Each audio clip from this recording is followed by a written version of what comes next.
ఢిల్లీ జంతర్ మంతర్ పోరాటం తర్వాత పోరాటాల్లో వెనకబడ్డామేమో అనే భయంతో రాజకీయ పార్టీలు, రాజకీయ నాయకులు ఇప్పుడు ఏదో ఒక అంశం పట్టుకొని ఉద్యమం చేయడానికి సిద్ధమవుతున్నారు. ఇప్పుడు చూడండి, ఢిల్లీ జంతర్ మంతర్ పోరాటం తర్వాత రాహుల్ గాంధీ మొట్టమొదటిసారిగా పోయి మోడీ గారి ఇంటి ముందు కూర్చున్నాడు.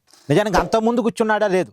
విద్యార్థుల ఉద్యమం తర్వాత అప్పు నీట్ పేపర్ లీక్ అంశం మీద మోడీ గారి ఇంటి ముందు రాహుల్ గాంధీ పోయి కూర్చున్నాడు.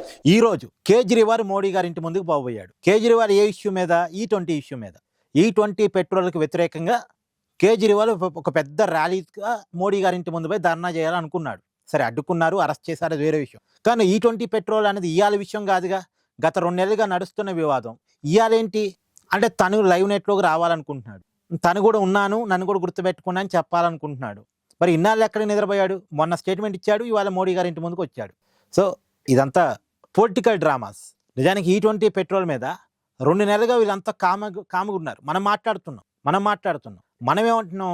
E20 పెట్రోల్ను మనం వ్యతిరేకించట్లే, కానీ ఆప్షన్గా పెట్టండి. ఇప్పుడు పవర్ పెట్రోల్, స్టాండర్డ్ పెట్రోల్ అని 2 ఆప్షన్స్ ఎలా ఉన్నాయో, ఇథనాల్ పెట్రోల్ కూడా ఇంకొక ఆప్షన్గా పెట్టండి. లేదు, ఇథనాల్ పెట్రోల్ మాత్రమే పెట్టదలుచుకున్నారా, ఎందుకు పెడుతున్నారు అనేది ప్రజలకు కమ్యూనికేట్ చేయండి. ఇప్పుడు దేశం కోసం పెడుతున్నాము, 20% పెట్రోల్ని మిగిల్చడం కోసం పెడుతున్నాము, అంతే కదా. మరి ఇప్పుడు 80% పెట్రోలు, 20% ఇథనాలు అంటే ఆ 20% పెట్రోల్ సేవ్ అవుద్ది.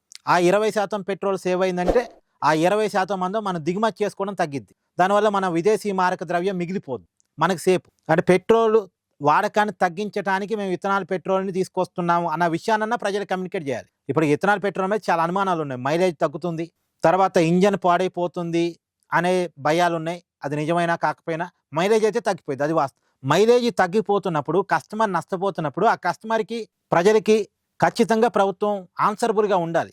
ఆన్సరబుల్గా లేకపోతే ఇబ్బంది. తర్వాత నేనేమంటానంటే, సరే పెట్రోల్ని మిగిల్చుకోదలుచుకున్నారు, ఎలక్ట్రికల్ వెహికల్స్ ప్రమోట్ చేయండి.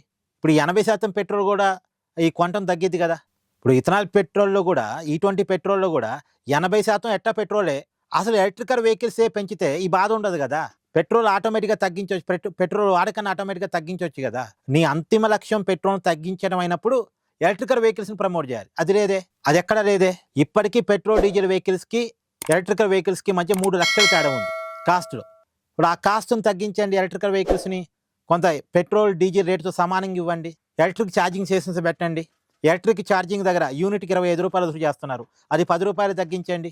ఈ ప్రయత్నాలు చేయండి, జనం ఎలక్ట్రికల్ వెహికల్స్ వైపు మళ్ళతారు. సో ఇది మళ్ళీ ఇదేమన్నా కేజ్రీవాల్ చెప్తాడు, ఇది చెప్పడు. E20 పెట్రోల్ని వ్యతిరేకిస్తున్నా అంటాడు. సరే, వ్యతిరేకిస్తున్నావు కరెక్ట్, నువ్వు ఇచ్చే సజెషన్ ఏంటి, నువ్వు చెప్పే సొల్యూషన్ ఏంటి అంటే మళ్ళీ కేజ్రీవాల్ దగ్గర ఆన్సర్ ఉండదు. అతని రాజకీయం కోసం అంతే. Please do like, share and subscribe this channel.